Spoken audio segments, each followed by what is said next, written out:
હવામાન નિષ્ણાત અંબાલાલ પટેલની આગાહી બપોર બાદ પ્રી મોન્સૂન એક્ટિવિટીનો વરસાદ થવાની શક્યતા કેટલાક ભાગોમાં ગાજવીજ સાથે વરસાદની શક્યતા પવનની ગતિ 40 કિલોમીટર રહેવાની શક્યતા કચ્છ અને ઉત્તર ગુજરાતમાં પવનની ગતિ વધુ રહેશે સૌરાષ્ટ્રના ભાગોમાં હવામાનમાં પલટો આવશે તો અમદાવાદ અને ગાંધીનગરના કેટલાક ભાગોમાં વરસાદ થશે કરા સાથે પણ વરસાદની શક્યતા અંબાલાલ પટેલે વ્યક્ત કરી છે। आज तारीख 7 बपोर बाद लगभग राज्य घना भागों में हवामान में पलटो आवशे। बनासकांठा भागों में तो हवामान में पलटो आज ही ज आवी गयो छे। लगभग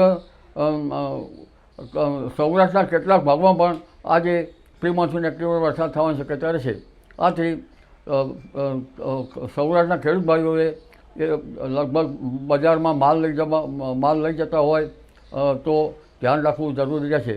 आ उपरांत डूंगरी पकवता खेडूतोए पण डूंगरीनी क्वॉलिटी बगड़ी न जाय तेनुं ध्यान राखवुं पड़शे। एटले आज वरसाद लगभग गुजरातना मोटा भागों में थवानी शक्यता रहेशे।